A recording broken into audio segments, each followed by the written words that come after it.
On today's episode number 25 of the Real Recovery podcast, we feature Jesse D., a grateful recovering alcoholic. Jesse shares his powerful story, discussing the impact of his early drinking habits, his experiences with depression and relapse, and the profound lessons learned through his journey to sobriety. Join us as we explore themes of resilience, the importance of community support, and the transformative power of recovery.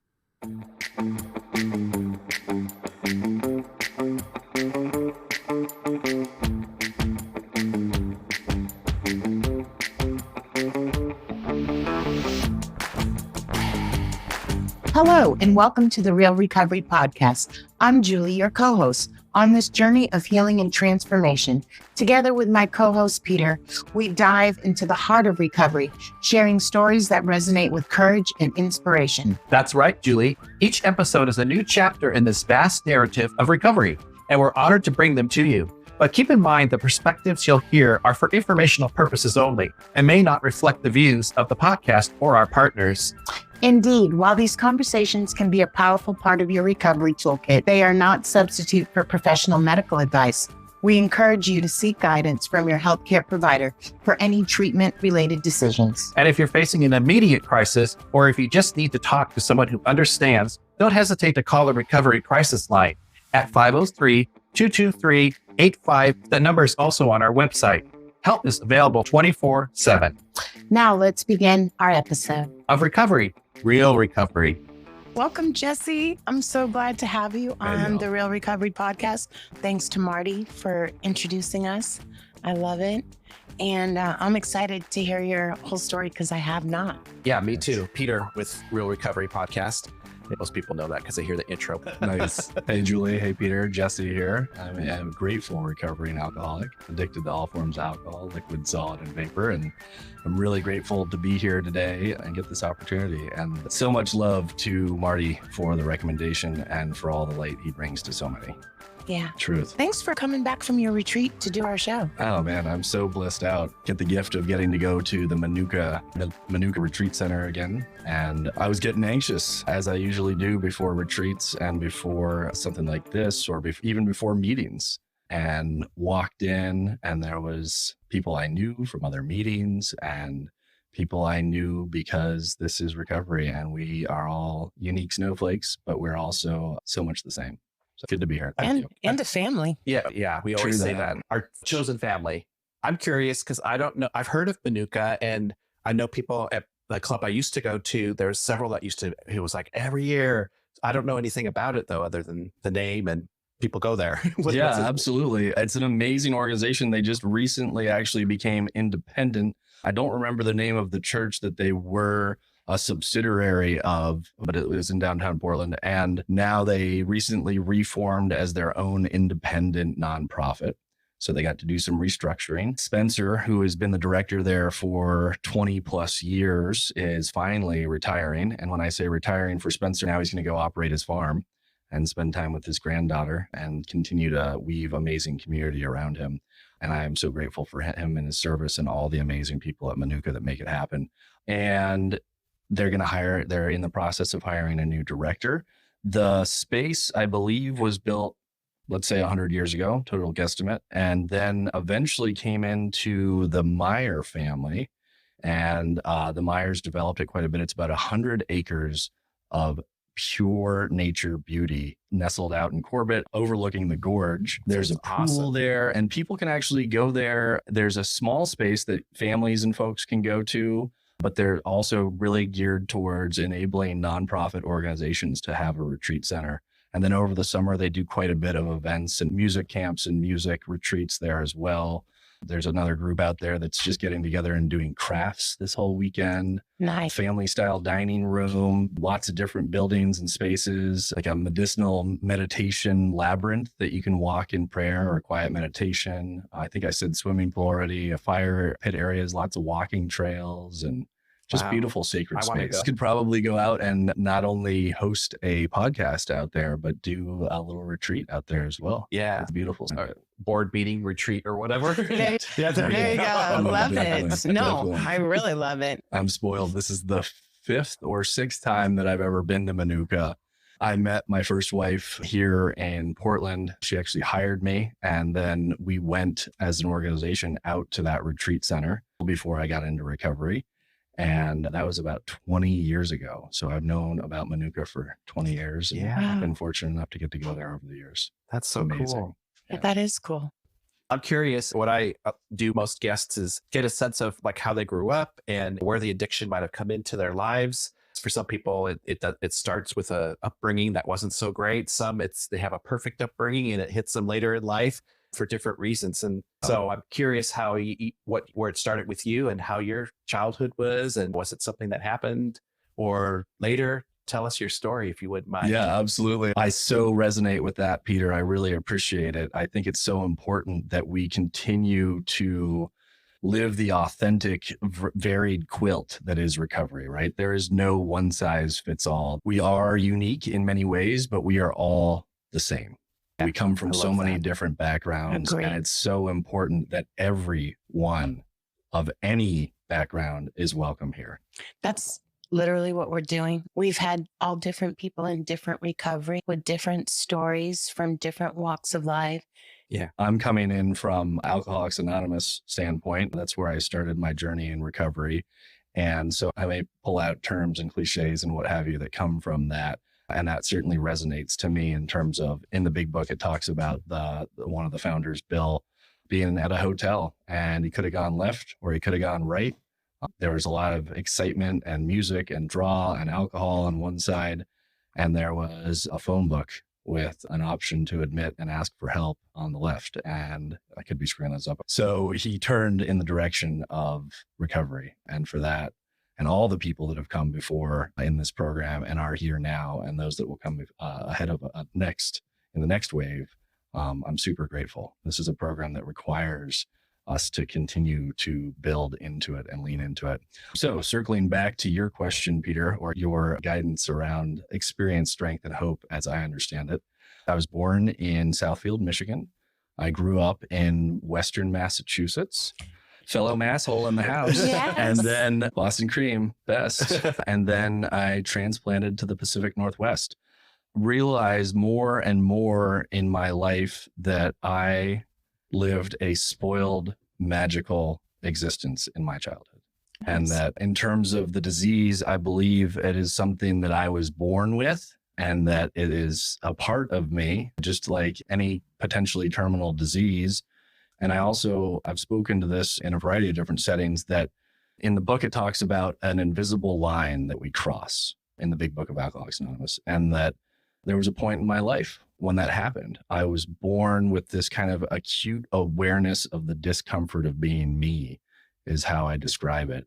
And constantly looking for external solutions for an internal problem. The potentially more religious or the traditional Alcoholics Anonymous recovery folks say, looking for something to fill the God-sized hole. I will use the word God and higher power interchangeably. I'm a relatively actually, that's not true. I'm a relatively complicated-minded, simple person that likes three-letter words. So I say God for my higher power these days. It took me a long time to get to that point. When I came into the program, I would get sphincter clenches whenever I heard the word God. Me too. I thought, oh my gosh, I'm going to get my eyebrows waxed and my back shaved, and they're going to take me out in the field and beat me, and I'm going to be in the cult. And thank goodness that is not reality. That was my fear, and that my fears kept me in my drinking and use.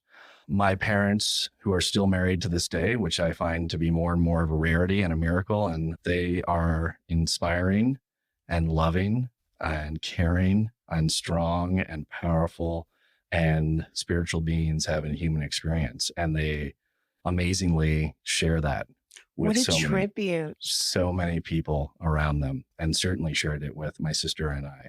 And I also was born as a sensitive, perhaps overly large-hearted boy. And I was born into this system of a world that didn't accept that as my maleness, my boyness. And contrary to this loving, warm, home-cooked meal, family dinners every night, incredible financial sacrifices and work put into my sister and I getting amazing educations, that didn't feel quite as amazing at the time, of course, but in hindsight are miracles. I was uncomfortable and quickly tried to learn how to manipulate and navigate the external situation as the controlling director that would then make me feel safe, that I would know what was going to happen and that I could work the system. That's been a common theme in my life from childhood through education, through work life. How can I figure out this system as quickly as possible? Being a puppeteer, if you will, from emotional terrorism to appeasement of others, trying to identify what their needs are before they know what they are and whether or not they're someone else's needs. I'm trying to get my needs met. And there was some drinking in my childhood around me. Certainly, it was sadly such a part of our American culture and the universe that we live in. I used to say that I started drinking at 12, but the more I've been able to reflect on it and meditate on it and sit with it, I have realized that there were plenty of family events and parties and gatherings that I snuck little sips of drinks. I was offered drinks or I asked for them. I don't remember distinctly, but I remember beer. I do remember the taste. I can't say that I distinctly remember the first taste, but I remember the taste and thinking, oh, this is gross, but then doing it again, as is the case with many of us. And then at age 12, a fellow child of 12 came to my house and brought a handle of Yukon Jack with them. Oh, wow. And that was the night that I crossed that invisible line. All of a sudden, I was okay to be free, or so I thought. We drank the entire bottle that night. Oh my goodness. I feel the ego and the alcoholism in me still in terms of, yeah, of course, I can handle a bottle of Yukon Jack, right? That's what my default want to say is. And the reality is, holy fuck, that's ridiculous. And if I've had the privilege of helping to raise 5 other children and my own biological child, and if any of them at 12 were found to be drinking a handle of Yukon Jack, we'd be well on our way to the emergency room and I would be freaking the fuck out. Yeah. So I had to work it up to a bottle like that a day over how many years? 20, 30? My daughter would have literally given me a heart attack. She didn't do any drugs or drinking in high school. So I wouldn't have known what to do. I've always been, I got nicknamed Fast Lane. When I was younger, it was Jesse Messy Miles. I'm an all-in kind of guy. I'm a, what do you have? And can we get more? And I don't think that's enough. Jesse Messy Miles. I like that. Of everything. I found the title for the show, Jesse Messy Miles. Yes. Sounds like a country album. Jet Plane Jesse. I used to, my mom has relayed that I would wake up and I'd be going. And then at night, I would fall over somewhere in the hallway in my diaper and I would be asleep. And that is very much how it's been with my disease as well. And perhaps is still a bit of my life. I got up at 5 this morning and was alive, awake, alert, enthusiastic. That's me. No way. 5 is like the middle of the night for me. If you would have asked Peter to do this podcast at night, and it wouldn't have happened. Yeah. Well, I'm really appreciative of my mornings and I'm appreciative of that gift of early morning wake up from my mom. The downside is that I also have a lovely gift from my dad of being a night owl. So my sleep nights can shrink quite substantially and I'm trying to embrace more of the morning. And I love my morning routine and getting up and being able to pray and meditate and jump on with my family of choice at the East Side Sunrise meeting at 6 a.m. We're there 7 days a week. Come check us out on Belmont in person, but also via Zoom. So I didn't know it was on Zoom. Oh yeah, there's a 6 and a 7 on Zoom. They do both Zoom as well as in person. It's a huge, vibrant, amazing community of people with such solid sobriety that are so willing to share. Coming up soon, I would do it. Heck yeah. Come on down. It's great. I try to get to the 7 a.m. in person on the weekends and pretty much 5 days a week these days. I've been going to the 6 a.m. Zoom. It's called the Sunrise. East Side Sunrise. East Side. I think it's in the meeting chair app is ESSR. And they're also supporters of AAITW.org, AA in the Woods, which meets every first Sunday of the month at 9 a.m. at Gateway Transit Center. We go out for a typically carpooled hike in the woods and a meeting in the woods, which is definitely my church. I've been making coffee at those meetings regularly. And then we have lunch and the hike on back. Love it. We'll put links to these in our show. People listening can go to our website and if they're interested, click and find out more. Most excellent. I went to my sponsee at the time was Izzy, and we had a sponsor banquet in that meeting place, and they did a breakfast, and we had a meeting for sponsors. It was very cool. Roger was there too. Meeting space has such good energy. I've been there for poetry readings and language classes and community gatherings, as well as for recovery. I love it. It's a great space. We're so fortunate in this town to have so many spaces and so many allies and advocates that want to share and want to help. And it's not only are all of us alcoholics responsible and willing to put our hand out whenever anyone asks for help, there are thousands of people in this town that also act in that same way. It's heartwarming to see so many normies, those lucky sons of guns, with similar principles. No, and I agree. If there was as many treatment centers as there was good meetings in Portland, we would be so blessed. Oh my gosh. Yeah. Mhm. And if only this disease had less grip on us and we didn't have to hit such deep, dark bottoms in order to bounce back up. No one who doesn't want to can recover. And that's a real hard truth. I just recently lost a nephew to this disease. Rest in peace, about 3 months and 4 days ago. And Wow. It is a deadly disease. No matter how much I smile, and we are not a glum lot, the reality of this disease is death, jails, and institutions. I did Yeah. a couple of those, Did all of them. Yeah. Luckily, the death didn't stick. but I did the jails and the institutions. 10 out of 10. Yeah. Not Either a you fun can't time. get your nails done, can't get your hair highlighted. It really cuts into the day. And And if not my orange isn't your favorite. color, you're screwed. And I did state time, so it was blue. It's orange to be transported. So yeah, Nice that you're I'm grateful you're it doing happened. This year I'll celebrate 30 years out of prison. Hell yeah. So I'm Congratulations. pretty excited. And right now it's been like this. If long as we stay sober, next week I'll have 27 years, and I'm really excited. Heck yeah. Just don't Really think- excited. I put in a lot of work this year. Yeah. So I do a lot. You said life isn't perfect. And I have a dear friend in this program that continually says how perfect we are in our imperfection. We are not saints. The point is that we're willing to grow along spiritual lines. And the words that I live by is progress, not perfection. Yes. And I know for many of us, it's so hard to not beat ourselves up with the cudgel of perfection. Absolutely. So jumping back to my story, welcome to ADHD life. And so at 12, I found what I thought was the solution. I highly recommend page 25 of the big book of Alcoholics Anonymous that begins with, there is a solution. I believe it ends with, there are two options, going on to the bitter end or to seek spiritual help. And that is so true for me.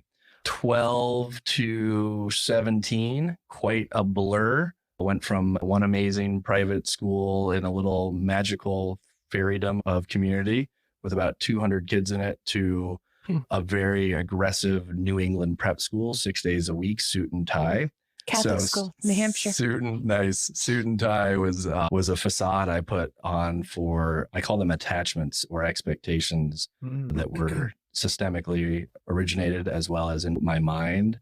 And all these goals, these financial, I thought that I needed to attain certain levels and be and prove myself that I was worthy and what have you. And for all y'all that maybe haven't been to a New England prep school, there's just a wee bit of competition there. And imagine your middle school experience and a certain level of viciousness, and then multiply that by a magnitude of 10, you have your prep school experience. A lot of times it's a place where folks are sending off their kids that they don't want to deal with, didn't want a parent to begin with. And those kids show up in that way. It's hard to bear witness to. It's hard to be a part of. And then there are plenty of kids that are amazing that go there and are thriving and loving and caring. And there were many teachers that were loving and caring. And I felt some of that and a lot of the other. And I had nuns, oh yeah, except for the 8th grade PE teacher. not repressive at all. Yeah. So Sarcasm. It's still a character default of mine. it's weird that you say that's where they send their kids that are not at home with them. I literally lived with a nanny from 6 months to 11 and was no relative and went to Catholic school. My mom lived in Massachusetts and I went to school in New Hampshire. It's hard. Yeah. I was spoiled yet again as a day student at the school that was mostly boarding students. Somehow I was apart from instead of a part of, which I think is another theme that I see in a lot of us alcoholics. And certainly I've seen in my life that somehow, even when I'm in a room with many people who love and care for me, it's not always easy to know that they do, right? Or to believe that they do, Right. or better put, to have faith that they do. That's a very different experience. My experiential living is now much more faith-based. Even though I'm very not religious, I am definitely a spiritual being, and I love my spirituality. So when you were in the prep school, and then you said you went into another school after prep school, or Waldorf school from nursery to 8th grade. okay. And then from 9th grade to 12th grade, I was in a prep school. and you were drinking during that time? Oh, yeah. I'm very Okay. familiar with the marijuana maintenance program. For me, in my personal experience, and this varies for a lot of people, but for me, in my personal experience, I totally identify as an alcoholic. I started by saying I'm addicted to all forms of alcohol, liquid, solid, and vapor. And I have seen in my life that I can have addiction, alcoholism issues around anything, impulse buys, impulses in general, eating, sugar, exercise. What makes you feel good? Oh yeah, give me that dopamine. Let me get 2 needles, 1 in each arm, and hook me up to the dopamine machine, and let's go. Mm-hmm. And that, yeah, social media, anything like that can really stimulate the brain and bring external comfort to a distorted internal mind, or a disrupted spirit, maybe is a better way. And I remember a distinct time, my poor loving parents, it's not poor like they're poor, pitiful them, but a poor in terms of my behavior towards the people that I've loved and cared for the most. And finally got to go on a little, I think it was maybe an anniversary or some vacation. They got to go to Mexico. Actually, I think it was related to a work trip of my dad's. And it was right around the time I was supposed to be taking my SATs. So it would have been junior year. And off they went, me, of course, assuring them that everything would be fine. So I immediately started organizing a kegger at the house. And I believe I had access to one of the beautiful Plymouth Voyagers or Dodge Caravans, the classic mobile brick, if you will, which afforded a day student the luxury of getting 10 or 12 passengers into the back and sneaking them off campus. And I am sure I was the first one wasted. I remember being in a reclining chair in my living room with a loud cake party going on and people checking in on me, being like, "Are you okay?" I couldn't respond. And then I get a phone call and it's my parents. Oh, jeez. And so I'm talking on the phone to my parents, wasted. I'm sure they knew. And they were asking me if there were people in the background. No, I'm just watching a loud movie, some sort of manipulative lie along those lines. Yeah. And then a long time into the conversation, so 20 to 30 seconds, I am puking on the phone. Oh my gosh. And my parents are 3,000 miles away in Mexico and mortified. I can only imagine, and I am aware of many times that I have done that to my parents, and in a variety of ways where they have to show up. And I'm so grateful that these steps exist and that I've gotten to get to and through the 9th step and continue to make amends. And then I have now this deepening adult relationship with my parents where they get to be vulnerable with me. And I get to ask them questions like, did you either of you ever want to leave your relationship? And they get to share with me these special moments of, yeah, when you were a baby and your sister was a toddler and I woke up in the middle of the night and your dad was packing his suitcase. And I said, "Where the fuck do you think you're going? Get back in bed. You're not leaving me here with this." And my dad got to speak to the fact that he was depressed at the time and didn't think that he was worthy. And it's beautiful to have that kind of relationship with parents that lift up the curtain. So many of us are trying to pretend like everything's fine and tell our kids to say it's okay instead of that hurt my feelings and I'm trying to forgive you. Mm-hmm. I really think another part of this culture that we live in has had a huge shift. And I won't say that there was a lot of emotional vulnerability, but I think there was a difference in intergenerational living when it was family unit style living where you might have 4 generations on a farm or something like that. And that kind of stewardship and passing down of information and habits and family cultures, for better or worse. I think there's a lot of that family culture that is good to have been left behind. I've had I will now call it a privilege. At the time, I certainly did not, of moving back in with my parents several times throughout my life. It's a little further along in my story, but I think we can touch on it now. My first wife went through a terminal cancer journey, and we moved back in at that time. And then my second wife went through me struggling with relapse and us having jumped in too quickly, and I moved in at that time as well. What a blessing, though. That's what I was getting to, is that it's such a privilege to just like in recovery, relationships are not easy. They're not easy for even just meeting you guys. I had anxiety and fears coming here. I walk in the door and I have plenty of rocks in my backpack and fears and attachments and expectations. And that's magnified through the dusty lens of my brain with family, right? There's so many family dynamics and cultures that has been passed on through the generations that plays out. You talked about flow of information, and that's been a challenge in some parts of our family.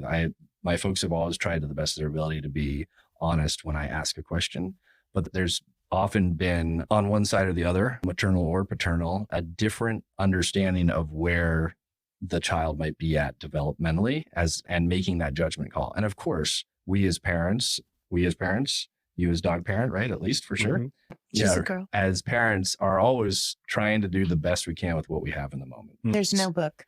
There are lots of books, but with all different types of yeah. information, right? Each kid is different. Each parent is different. Each situation is different. Yeah. But I definitely can relate to that, where health information was limited in terms of wanting to share that for fear of fear.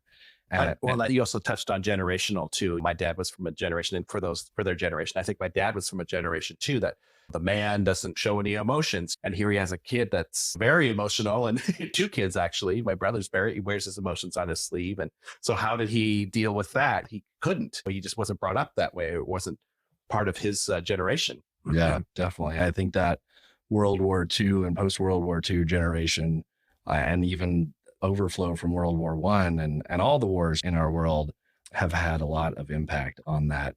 My maternal grandfather came back from the war, and understandably, that was not something that was brought up. It was not something that he wanted to talk about. And my maternal grandparents were Missouri farmers, very much we can work for 16 hours a day next to each other, but we only talk about jokes and tractors and topical things. And somehow I got the gift of parents out of that. And then on my paternal side, more East Coast, traditional, high expectation, but had all these experiences that I've gotten to hear about through my parents. And yet my parents got together and had maybe more of a hippie approach to things, and very much feminist, good feminism, and a lot of powerful people, men and women in my life that I got exposed to and taught how to be part of community. Like, we had guests coming through all the time. My mom has friends still to this day that she met at 8, and they get together every year. Those powerful people are still a part of my life and were part of my upbringing. So I had this huge foundational community, and still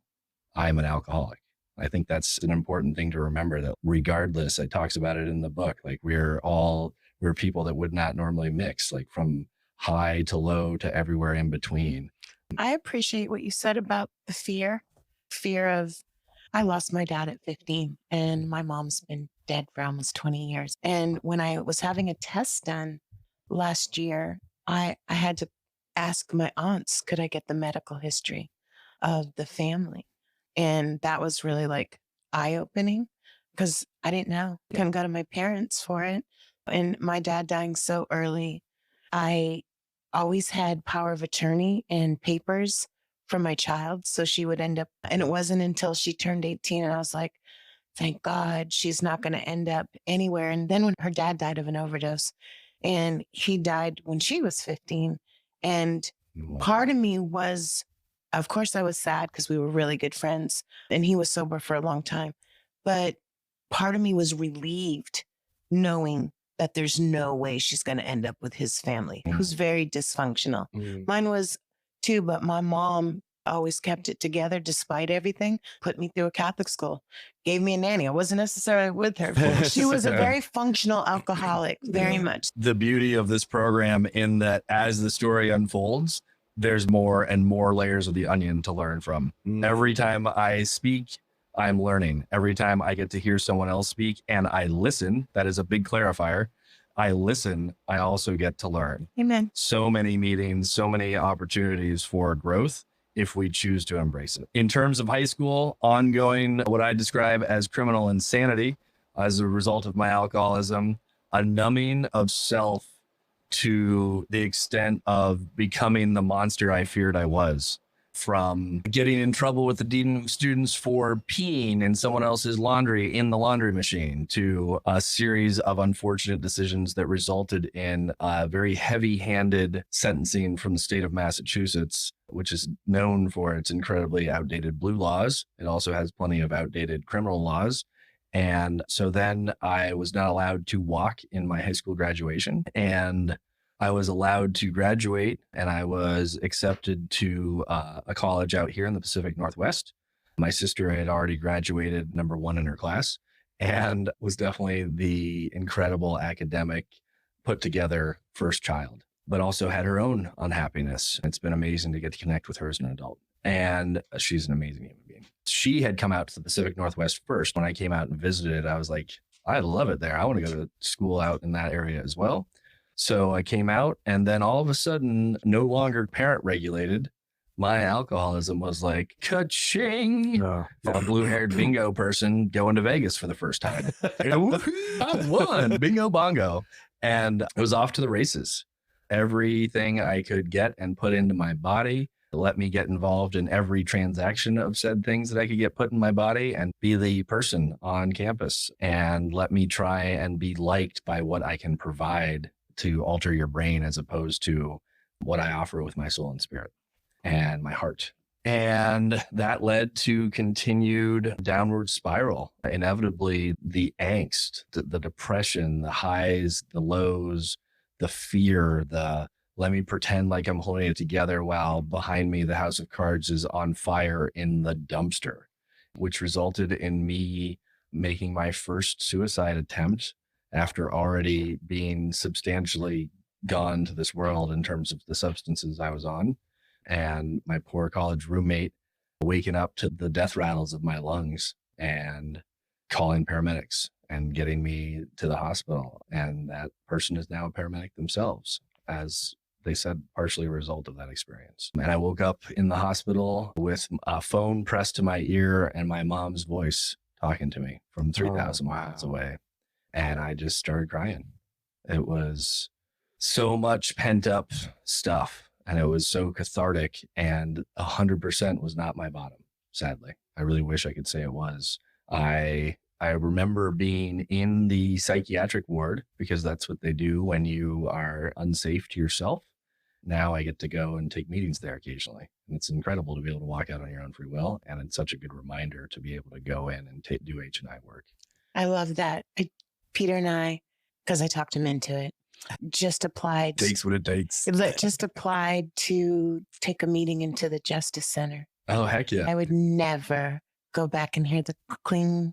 And I want to do that. The last time I was in, I didn't have to fill out all this paperwork and have all these backgrounds.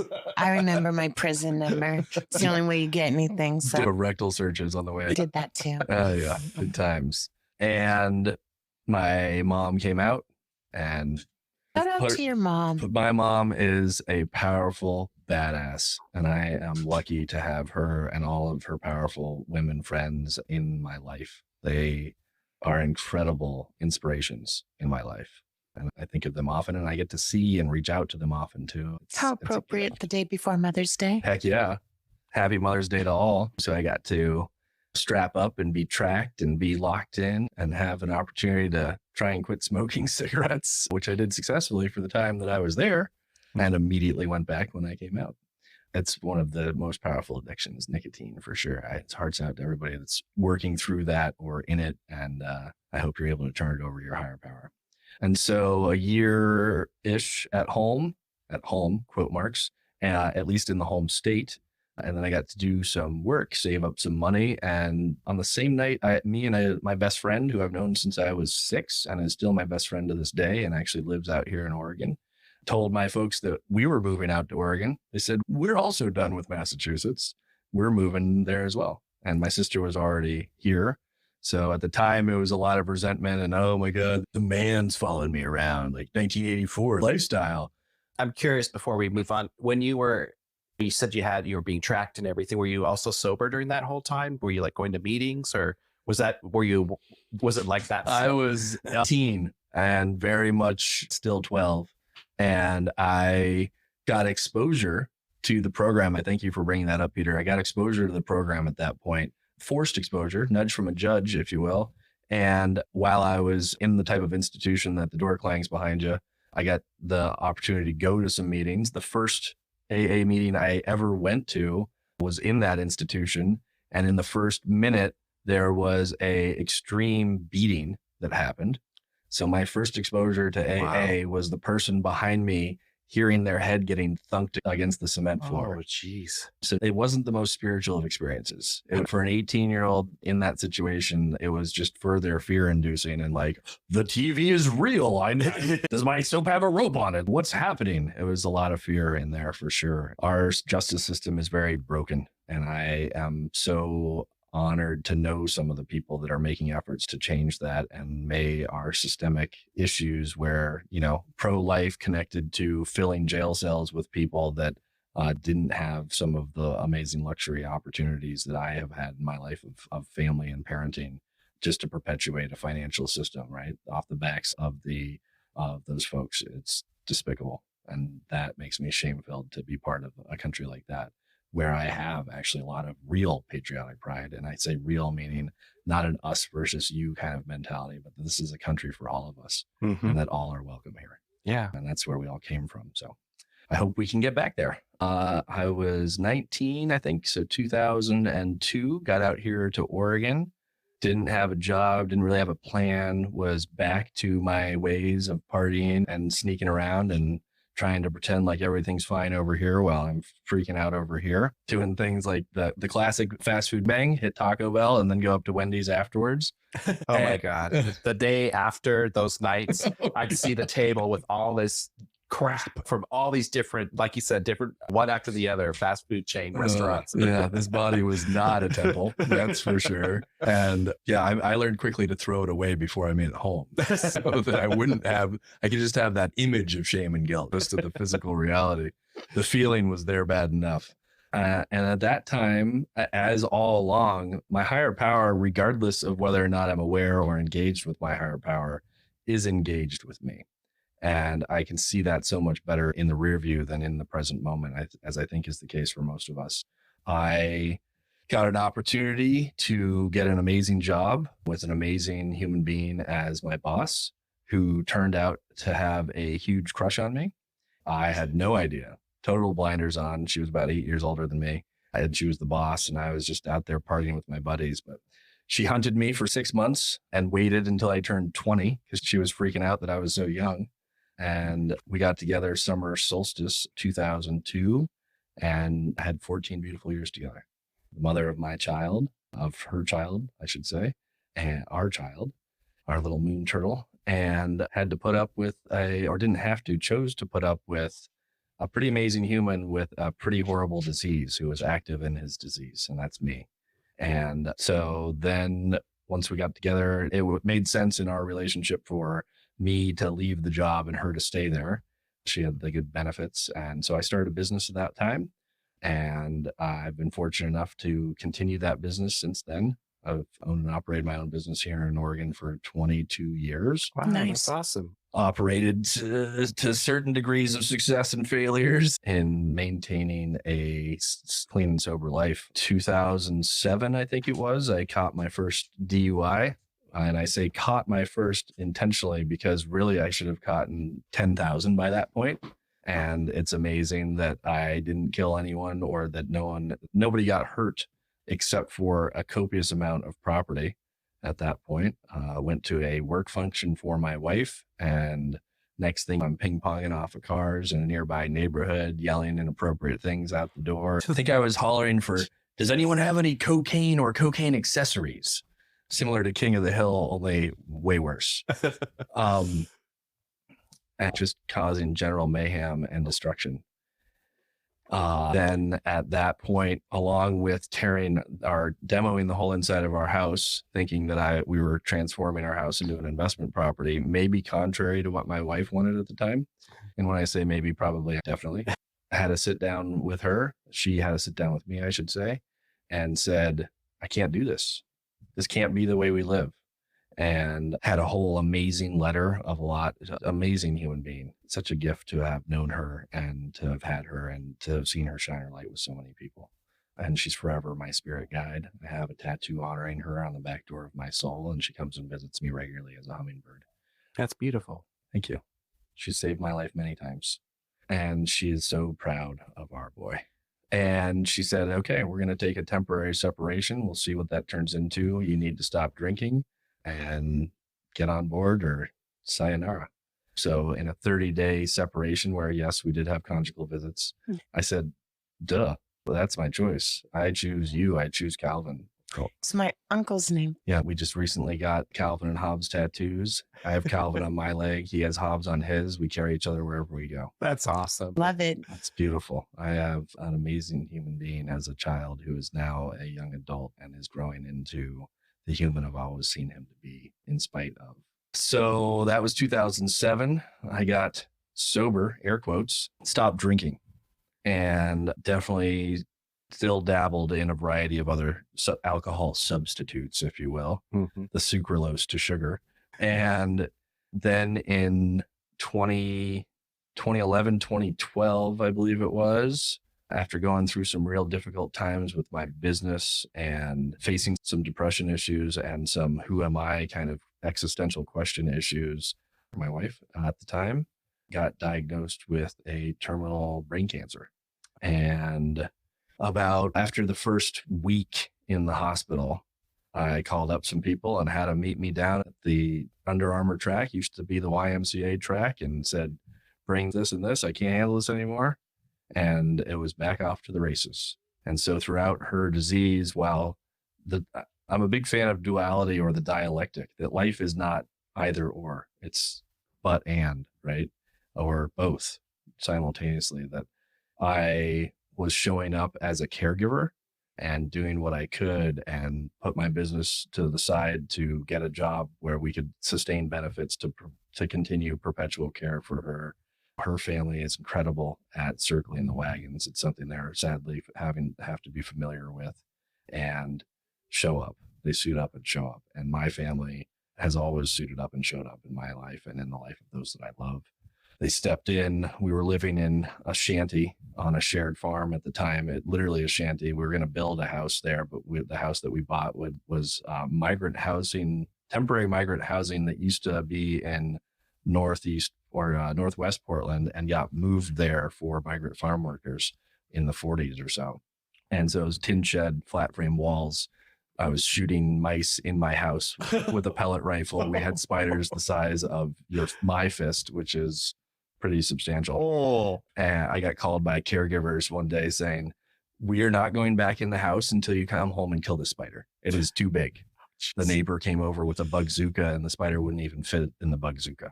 So it was not a good environment for Jen to have her final days in. So we made a hard decision and moved from there. My son was being primarily caregiven for by my parents at that point.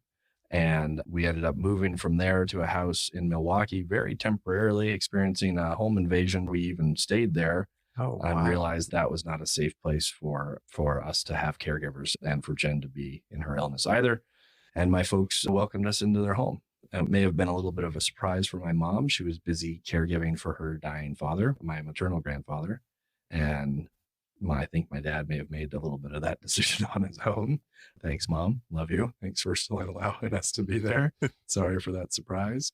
My disease continued simultaneously to all of this. Once you have pretty much unlimited access to every sort of pharmaceutical concoction you can imagine by learning, I'm a systems guy. I learn a system and I figure out how to manipulate it, or that is not who I am anymore. I did that with the medical system, but with my wife's illness, and took advantage of her dying to perpetuate my disease. Mm-hmm. Once you have that, you can also trade that for pretty much anything under the sun. And so at that period of my life, it became much more of a dull maintenance mixed with heavy benders. Okay, here's this work routine, or here's what needs to happen. I have caregivers here and here, and then let's disappear for 3 or 4 days and get wasted. That again, it works until it doesn't work.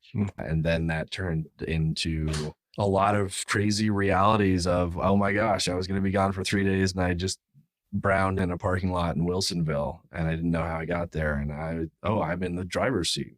And as much as I hated it at the time and was tortured and resentful, discontent and angry and felt alone, my mother-in-law at the time, another amazing human being, powerful, intelligent woman who had been through alcohol training and had worked with troubled juveniles, which I still very much had seen myself as at the time, and had known me for quite some time, saw what was happening. And I was gone for a period of time where my wife was going to be with her mom, and her mom helped her. In hindsight, at the time, it didn't feel like help, but took power of attorney, and then subsequently ended up divorcing us. My wife was not capable of even knowing that. I got to see her again. So for almost the last year of her life, we were apart, which was probably best for all of us. It was really hard on Calvin, but it was also probably best for him. And I got to see her right before she died, and she didn't know. She said, "I love you. When are we going home? Can you make me a peanut butter sandwich? All right, let's play chess later."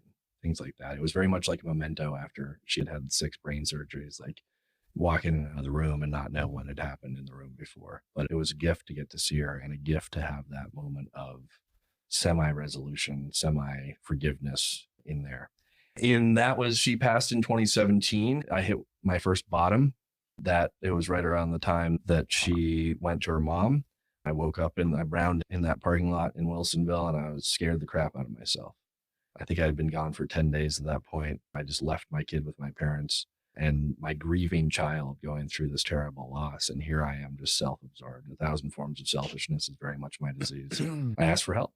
I got honest about some things, wish it had been all of them. And I self-enrolled in a wonderful treatment program, Cascadia, for outpatient treatment. I got to be in a lot of amazing groups. DBT is dialectic behavior therapy. I highly recommend it for anyone that's interested in self-awareness and self-regulation, and started making inroads and progress and putting aside substances. Not all the way though, because very quickly my self-will says, cool, now you've got this. You can manage your disease. Yeah. And thanks for teaching me how to drink like a normal person, so I can just do it all the time. So you asked for help. I asked for help. I couldn't do it. I got to that step 0. By the way, we've just been through steps -12 through -1. And now we're on step 0, where I got the gift of desperation that is pivotal and necessary. I feel like that when we feel that desperation, which I know so many of us feel, I know I have felt throughout my drinking career, throughout my use career, throughout my life up until sobriety. And it's been a while in sobriety to really stop living in that desperation. Right? And I love step 0. Real talk, and steps -12 through -1 are also real talk. I don't like to live there anymore, but they are a part of my past. And while my past does not define me, it is the experience that has allowed me to become who I am today. And I understand. If it wasn't for my past, I wouldn't be as present today. Right. And it's an asset now. It allows me to connect with them. I get to sweep away the past, but not slam the door on it. And sometimes I get to be like, look at this shiny turd that I used to live. And yes, it's similar to your shiny turd. And okay, cool. Now we broke the ice. Now let's move forward and speak the language of the heart with one another. So that was 2016. And that did pretty well for a while. And then I had some fun travels. I got to take the kid on the New England tour. Hey, Old Ironsides, the freedom. Yeah. Went up to camp in Maine and got to water ski on the same lake that I water skied on as a kid. And I went to camp in New Hampshire. Oh, nice. And even flew back when we moved here. Oh, hell yeah. 10 years at the same camp, Camp Voss. Nice. And Maine is amazing. Yeah. The Maine camp was a family camp on my aunt and uncle's side. And I got to go there many summers. And I always will have a special place in my heart. And then come back from that to Oregon and go out on a little relapse, do a little more research. Yeah. As I have enjoyed the show Dexter, my dark passenger is always out there doing steroids, hitting the gym 10 times a day, eating only lean protein, and running around the block continuously. So true.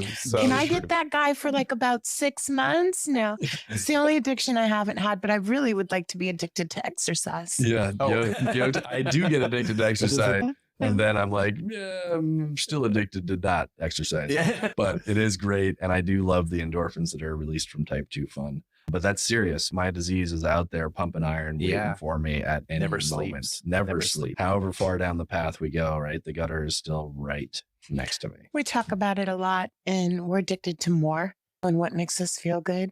That can be exercise. At one point in time, I have a lot of Nike or Jordan tennis shoes. I rolled with those and had them to match every color of shirt. I can navigate to Amazon with my eyes closed. Amazon is my bitch. My new move is add it to my shopping cart, wait 24 hours. Wish list. Pause when agitated. There you go. Wish list makes it almost like I've already committed to it. So if I just put it in the cart, then I have to actually think about it, go back, look at it. I also have started to move to where, for a variety of reasons, one being that I live in Misdemeanor Meadows, that I get my packages delivered not to my home. So it takes an extra effort to get them. And then it's, I'm committed to this purchase. You call that area, I call it the ghetto, but We're rebranding. It used to be Felony Flats. We're downgrading Misdemeanor Meadows. it's really funny because my condos just had a $5.3 million facelift. Yeah. I still live. There was a shooting near you just the other day. Shooting always near me. And Yeah, did it. what's crazy is that I know the difference between fireworks and shots, gunfire. And people think I'm joking sometimes, but I'll be like, I don't go out at that time. Like, not in my neighborhood. Real time. Yeah. Mhm. Yeah. And I also recognize, I have said to people before that I feel comfortable walking in Portland anywhere at any time. And there's a privilege that comes with that. You can't see me at home, but I am a 210-pound cis white male.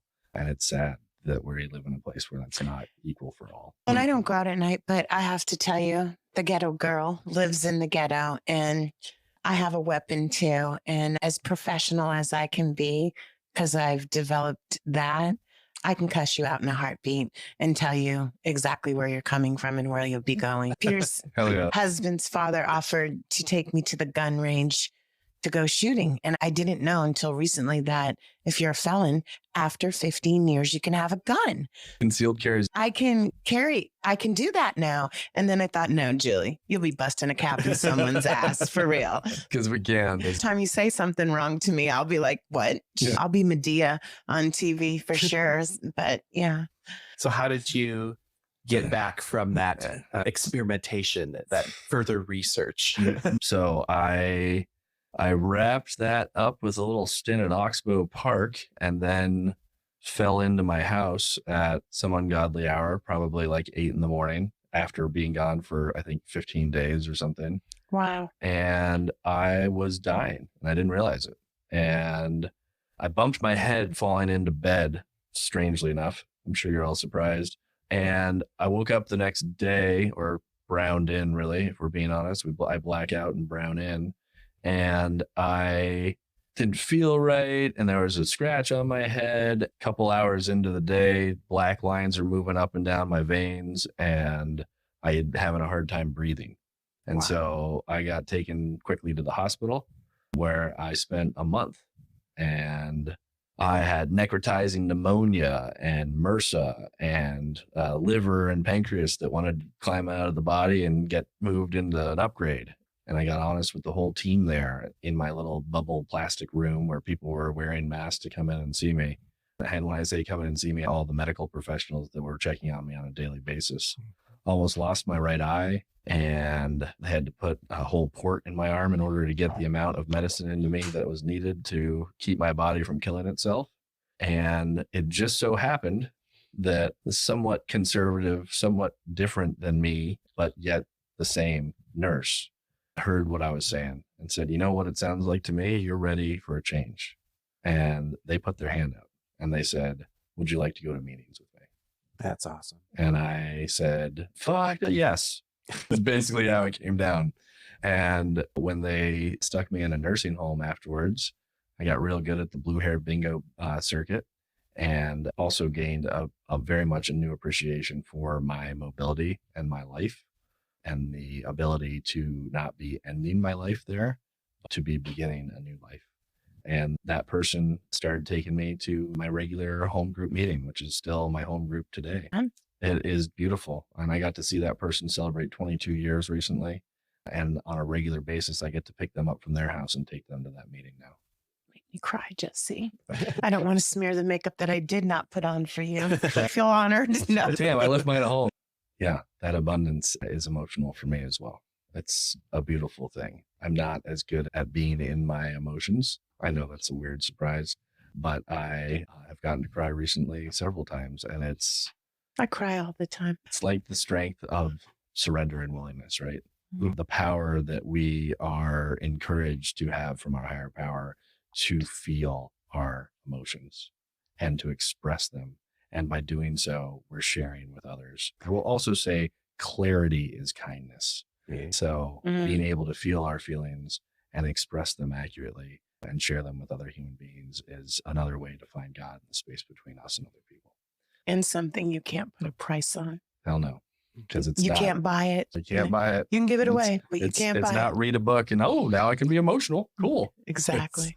My sponsor live is it. very emotional. And I always say I came out of his vagina. We're a lot in bougie and weird ways, nails, hair, stuff like that. But Dude, this guy loves a pedicure. yeah, Foot rub, let's go. that's what I'm saying. Yeah. But yeah, he's very emotional. And I always say I get it from him. And it's something that I did not have, but not something I had from like the first year to the, 24th year. Yeah. And then all of a sudden, I'm an emotional basket case in a good way. The last couple of years, I think I had an emotional breakdown, a mental breakdown from working too much and a physical breakdown. And I went to IOP at 25 years sober or 24. I don't even remember now, but A badge of honor. and it really opened me up to some stuff that I had never dealt with because I was so busy making sure my look good was good. My corporate Julie was professional. And because I worked hard, I was really successful. So I don't get a job with a bougie title because Or do. My experience has been that we're as sick, and I don't say this in terms of what your experience, but we're as sick as our secrets. And that when I was trying to live my sobriety life as two separate spheres, Yeah. it wasn't until I started living in this program, right? And that this is a program of living. It's not a program of work over here, sobriety over here, play over here. If I live that way, I'm going to relapse. I know I've done the experiment, but when I'm able to practice the principles in all my affairs, I build emotionally connected relationships with clients. I am authentic and honest, and I try and practice those principles in all my affairs. And lo and behold, it turns into a beautiful, sunshiny life with challenges. There's hardship. It doesn't mean that life is easy for me. It means that I get to show up for those lifey times and be human in them, be a spiritual being, having a human experience in them, saying, this is hard. I'm uncomfortable. I'm sorry I made this mistake. I know I said this and I did this and I feel bad about that. How can we make it right? I agree with you. When I came out of IOP, I came back and told them 25 years of recovery. We recently had a values workshop where everybody had to pick 10, then narrow it down to 5, then narrow it down to 3. And I said, recovery has to be my number 1. And parenting for me is number 2, and not even family. I have one child. For me, it's recovery, then parenting, then everything else. Because my child, I'm sure you understand, has to be. And the first time I was honest about, it took me until 25 years in recovery to admit that I was molested as a child. I didn't want it to define me or shame me. Same with prison. But merging all the worlds, we just applied to go to jail to take a meeting. I said I would never do that. I was asked many times, and fuck no. Yeah. And I said now- I'd never do a podium meeting. And I went to one and they're like, be chair? 20 minutes in of sweating. Yeah. It's crazy that, and I went to meetings for 4 years, 3 months, and 22 days without missing one. So I'm really comfortable in the meeting zone. It's my safe place. I can speak at work to a whole bunch of people. I think I get uncomfortable with my brain. Yeah. I just want to crawl in there with a flashlight and hang out there by myself. Yeah, I overthink everything. What? You want to go home and overanalyze this Yeah, together separately later? So I put backstories to everything. I see a person and immediately my mind says, oh, this is their history and this is why they're there. It's crazy. It's like looking at a book and not reading it and just saying that book's this just based on the cover, and you're not getting into the heart of it and what it's really about. I hate being put in a box, but my mind wants to put everything Yes. around me in a box so I can be safe. Yeah. And yet I find when I don't build that box, the light of each individual is so much brighter. Safe is very important to me, and I didn't even realize it. Didn't realize it at all. Meaning the child would ask, can I spend the night at so-and-so's? And I'd be like, no, but they can come over here. Didn't even know why I did that. Didn't even realize it to just a couple of years ago. Didn't realize why I see something bad happen. Where are you? What are you doing? Just automatic fear, which I've gotten there. My daughter luckily has been going to AA meetings for a long time, and she's never gotten to see me high. Not my daughter. My son has definitely seen me in all states. Yeah. Yeah. And he That knows is what life amazing, is. You amazing. know, her dad died of an overdose, so she's got to see drug addiction. And then Peter worries about every technical thing of the podcast, right? He obsesses about it. And I'm like, it's going to be fine. My future trip, I really do. That's what I have to work on. Well, I have two things: impatience and then future tripping. Like I said, that I could do a backstory on it. You You're working know. on, and there's plenty more that I'll have to come to terms with. But for me, I said about the backstory, I do that with life. I future trip and say, this is how it's all going to pan out. Mhm. And if I have to meet with somebody, this is how the meeting's going to go. And part of it's control. Whenever I had to do something new in my world, I would research it to death. I was on Google using Street View to like virtually go through the route I would take to get to the hotel and to the office and it's like crazy. It's no And more. then when it doesn't go that way, Yeah. And so now with that future tripping, I'm like, oh, this podcast isn't going to go anywhere. No one's going to listen. It's going to be terrible. And the anxiety starts building. And it's just, and I go deeper and deeper. And before you know it, it leads to an inaction. I can't even move. I can't move forward. And no, that's not the way to live. It'll be what it will be. And you haven't even gotten to that meeting, let's say, with that person yet. So how can you put in your mind this whole how it's going to go and everything that's going to happen? It hasn't happened yet. You can't predict anything, but it's my mind. It's that committee up there talking to me all the time. And the itty bitty shitty committee, but it's sometimes huge, right? Where they say the past can be full of regret. And then the future is ruled by worry and anxiety. And then we don't get to appreciate the gift of the present. That's why they call it the present. I have a meditation, and then I've worked it into our logo and everything, but it's be a mountain. And a mountain doesn't care what the winter's going to bring. It doesn't care what has happened in the past. It's just there, present in the moment.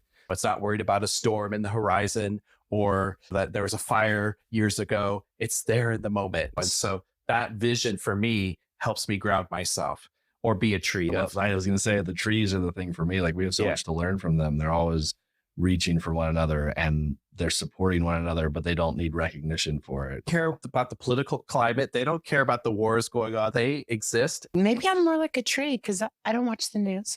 I vote. I do my civic duty and stuff like that, but I don't want to hear about the bad stuff.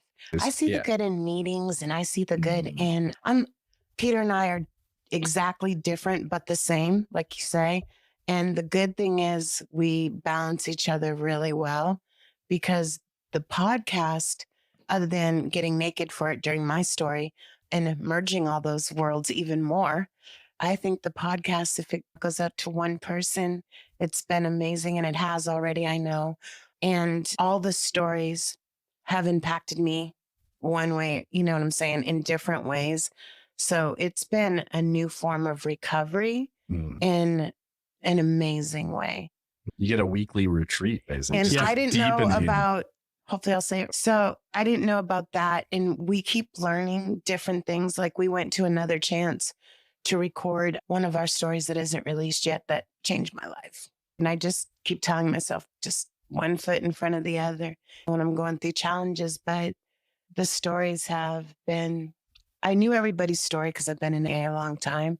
But when you get to hear the whole story, it's very powerful. Yeah, definitely. We're all different, but we are all the same. Yeah. So 2016, speaking of stories, we'll jump back into that story. So 2016, that was, I think, September, might have been October 1st was my sobriety date of 2016.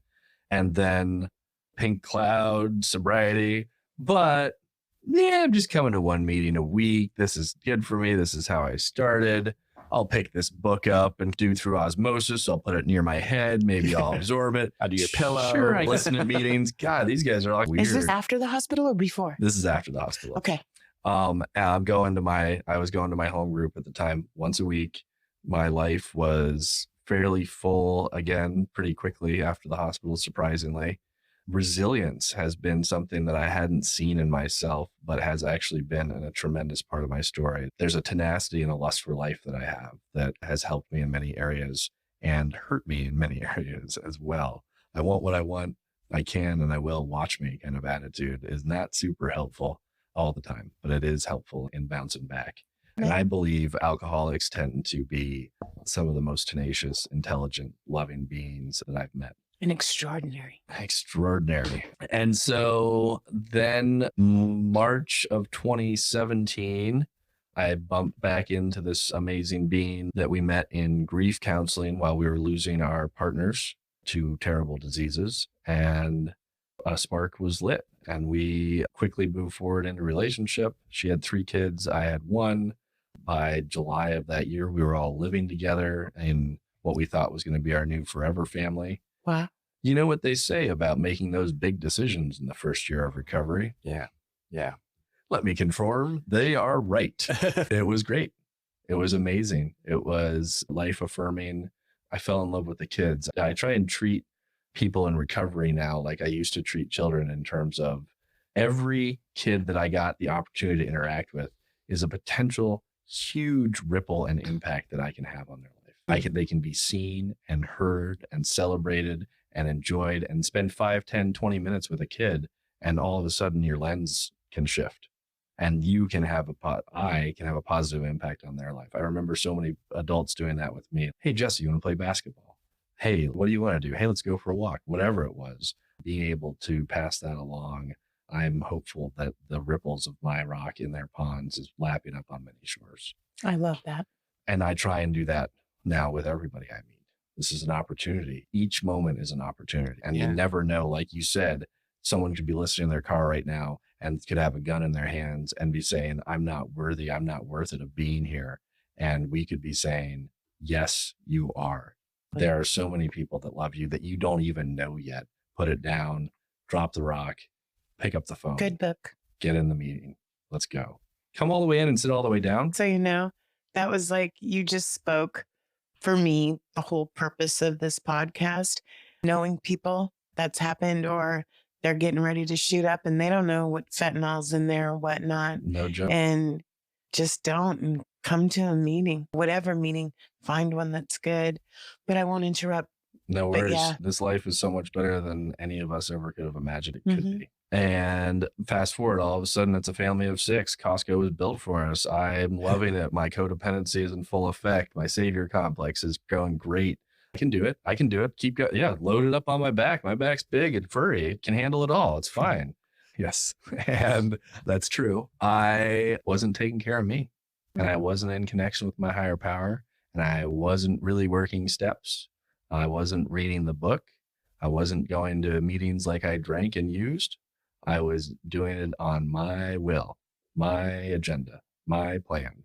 And while externally it looked like my life was full and abundant and hitting all these wild financial goals and owning property and traveling all over the world, internally it was not, and spiritually, most importantly, it was not where it needed to be. I've always had a fair number of some spiritual practices in my life, not always, but often, from the rhythms of celebratory events like Beltane and Equinox and Solstice in my childhood, to embracing all different forms in my adulthood. So I was trying to change my perspective on alcoholic shit, but trying to have some spiritual practices in my life. And yet in the program, I was like, oh, weird. God, oh, culty. Oh, we're meeting in a church. Yeah. I had the trouble with the God thing too. Part of it was because of how I was raised. Being a gay man in my church and in my community, that was not a good thing. That was evil, perverted, whatever. Yeah, way kind of bull. And so when I got into the program and they're talking about gay and saying the Lord's Prayer and all this, I was like, whoa, just like you're saying, oh, this cult, I'm not in this. Into the Lord's Prayer. Yeah, sure. I don't want the blue pill. Let me leave. Yeah. And yet there were people there that I was like, you intimidate me. I want what you have. You're super powerful. Often my experience is I'm putting other people on pedestals and not seeing my own light. And yet I kept showing up And then September of 2017, which coincidentally also the year my first wife died, and that is the month of our anniversary, not a coincidence. I was probably sideswiped by emotions. I was overwhelmed in my life, and I had a relapse. It was a 30-hour period or so. And in that time, I went from, oh, I'm going to hang out with a buddy I used to party with. I'm going to pick him up from the airport. I'm not going to drink. I'm not going to smoke. I'm not going to do anything. Oh, I'm just going to stop on the way to the airport and get cigarettes. I was already in relapse thinking, I'm not going to smoke before I get to the airport. I smoked 4 cigarettes before I got to the airport. Handled that fine, but went outside and had another 5 cigarettes. Oh, I can go to this next bar and just play pool, not drink. Smoked a bunch more cigarettes.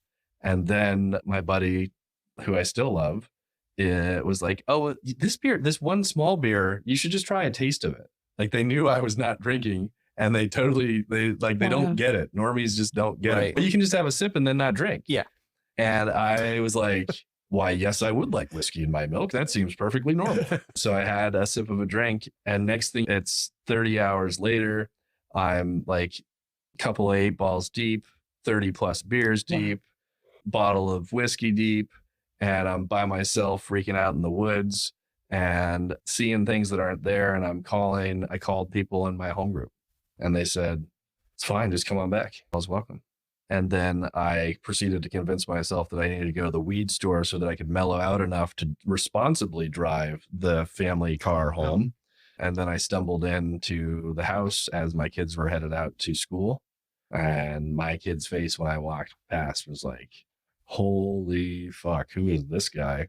And my normie wife at the time, who was beside herself. What is happening? Okay, I'm going to follow you as you stumble into the bathroom and proceed to fall onto the shower floor and puke all over the place and get you into bed and cancel our family dinner. It was supposed to be with my folks, I think, that night too. Cancel that and let's have a talk when you're back to yourself. I don't say normal because I'm an alcoholic. There was no normal self. And said, hey, this can never happen again. If you relapse, we're done. This is the one pass. And so I went back to my meeting. I ended up starting to work with a sponsor and progressed in the program at the speed of discomfort. And I am addicted to the steep end of the learning curve and very familiar with suffering. So discomfort, I feel like I have a kind of high threshold, as I think a lot of us do, for discomfort and suffering and pain. And it was great. The first person I was working with as a sponsor seemed approachable, but also challenged me and was traditional badass AA. They're an amazing human being. So happy they relatively recently, last few years, got married to a person that they love, and they have their dream job, and they're living their best life in the Bay Area. And we started working in the book and reading word for word. And fuck, was that tedious. Did I mention ADHD and a lust for life? Words are pretty extensive. It is a lot for this impatient, hyperactive mind. And it was great. And I'm so grateful that I started that way in that work. And I still have that book today. In fact, I think it's sitting next to me right here. Nice. It's got highlighters and notes, and I've crossed out all these he pronouns because I was being all self-will and thinking they're outdated, which they are. And yet also I've come to understand that there's a process for that to change. That was putting my will on something that I'm grateful that this exists, and I'm grateful that they did what they did in their time. And if we as a group want to change it, I think that's great as well. Mm-hmm. This is a program for everyone. And I also want that to include our founders. I think that's really important and sometimes gets lost in the conversation a bit. And it's been working for a while. For millions of people. Yeah. Mm-hmm. The same could be said for, I don't know, a Harry Potter book. Like, that works. It's an entertainment factor. It works for people to be entertained by.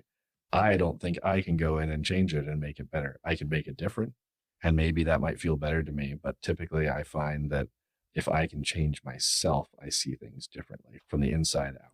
Mm. And oftentimes, just like in my kids' school, there was a dress code, and one of the master teachers there, amazing human being, I still hear her words saying equanimity, the foundation for parenting, said that the dress code is just a head fake. If the kids are focused on arguing over the dress code, are they going to be more likely or less likely to focus on drugs and alcohol and other things? Distraction works. And if we're distracting ourselves from doing the program by worried about the language, maybe that's something that's worth looking at. Agreed. And that relationship continued, and I continued my relationship with the sponsor at the time. And then very shortly thereafter, found out that he was leaving and moving to the Bay Area. And I think I quickly shifted to another sponsor, but was like overcompensated and found someone who was like, yeah, sure, I'll work the program with you. Yeah, mostly we'll just get together and like chat and let's go out to lunches, but we don't really need to work the book. It sounds like you already did steps 1, 2, and 3.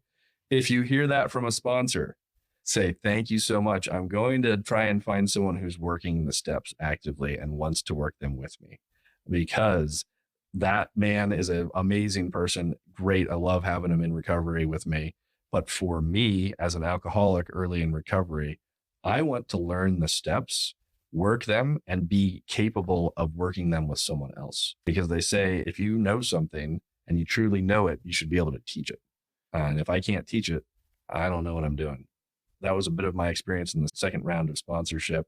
Do you sponsor? I do. I currently have 4 sponsees in varying different locations in the steps and with varying time from a little over a month to 17 years. Nice. And it's all of them. I love all of them dearly. None of them will cause me to relapse, higher power willing. And I believe that to be true because their recovery is not my recovery. But I work shoulder to shoulder with them in the program, and each one of them is a gift to this program. I learned so much from them. Every sponsor says this, but it is actually true. I get more out of the relationship from them than I believe they get out of it from me. So it's a gift. And dang, if it wasn't humbling to be and scary to be asked to sponsor someone with 17 years when I'm like, I have 22 and a half months. My first sponsor, a year more than me, and was just somebody I trusted and stayed with him for 23 years. The powerful, amazing woman that I know says time makes no sense. Had a spiritual connection. He got sober at 76 and was sober till he was 99 and thought it was the best 24 years of his life. I wanted the connection he had. The God thing was a lot for me. When I first came in, I was pretty resentful.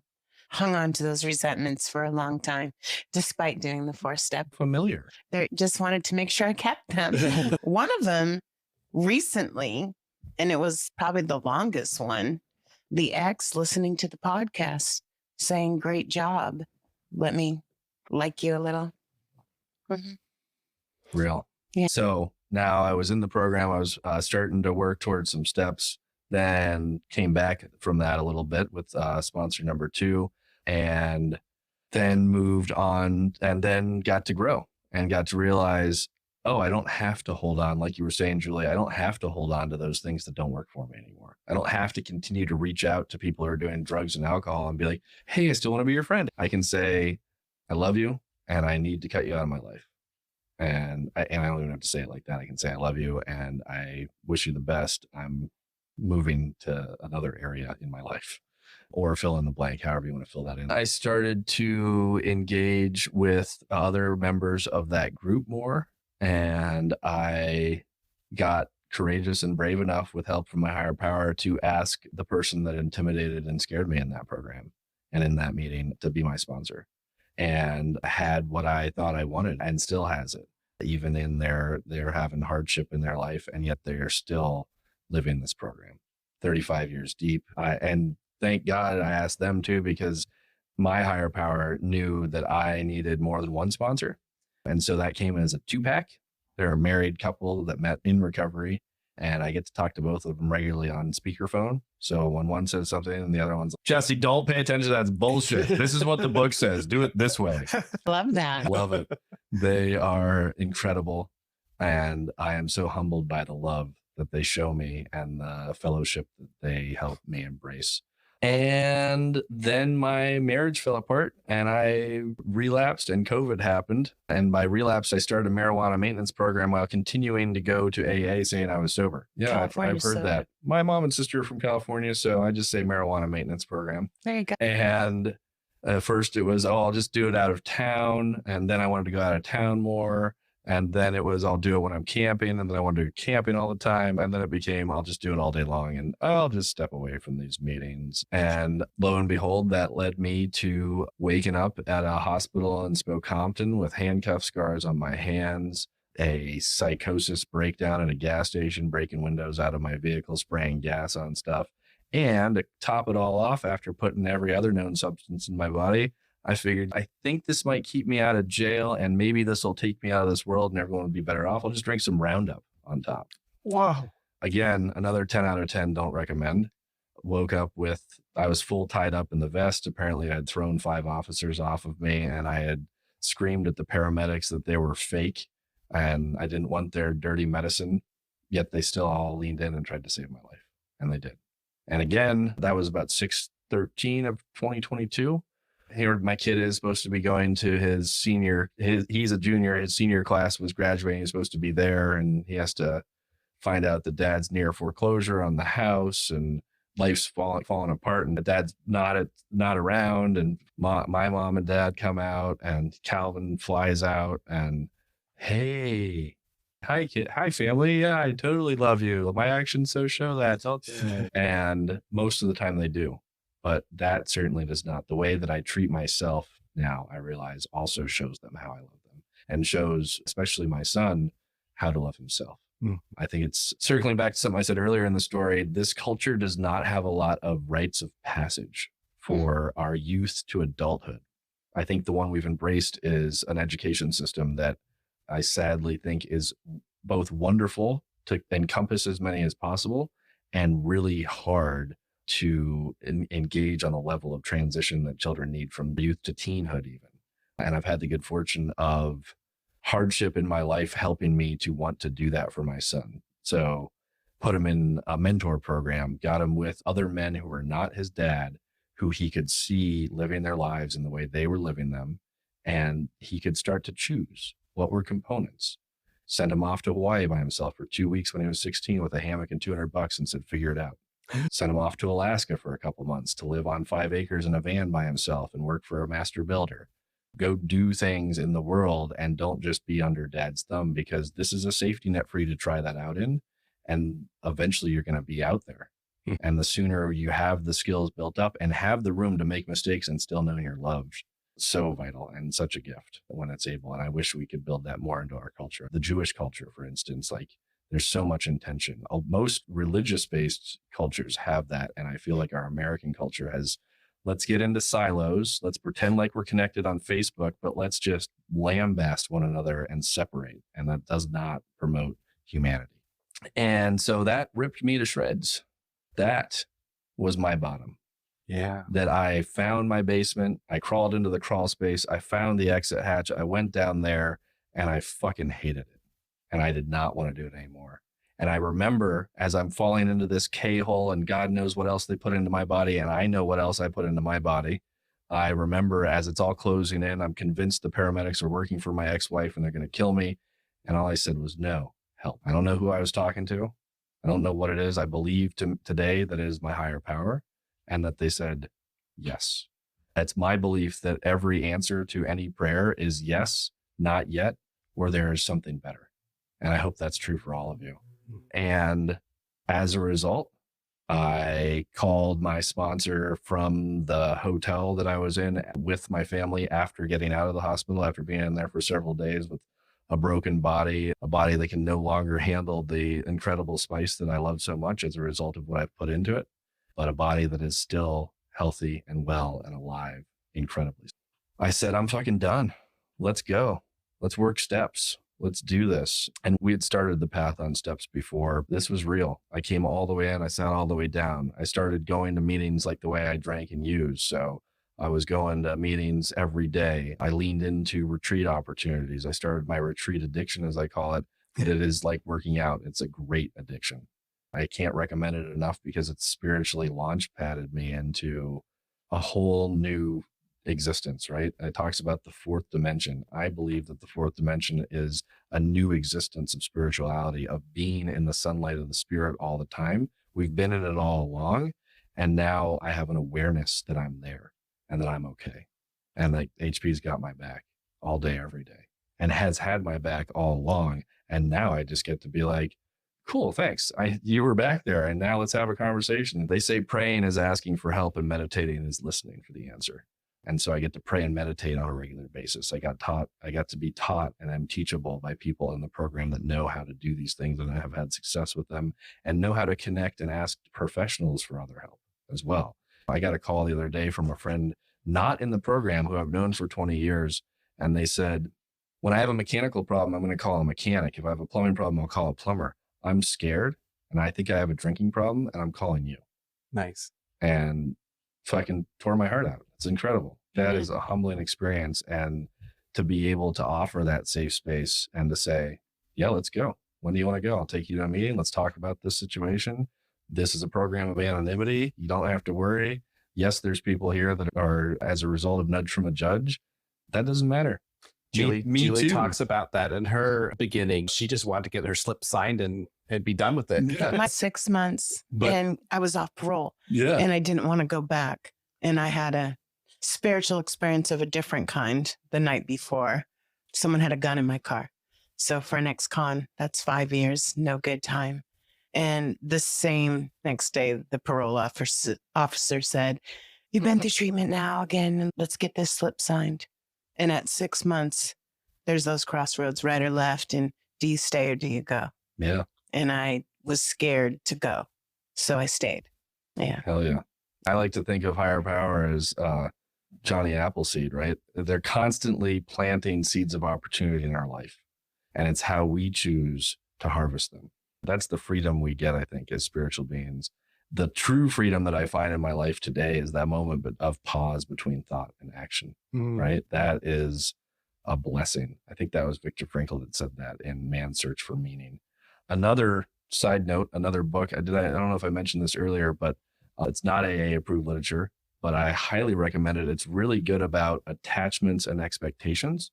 And it's Anthony DiCamillo. I got recommended and given that book by my sponsor. And there's some Bible quotes as basis for discussion and his expansion about thoughts.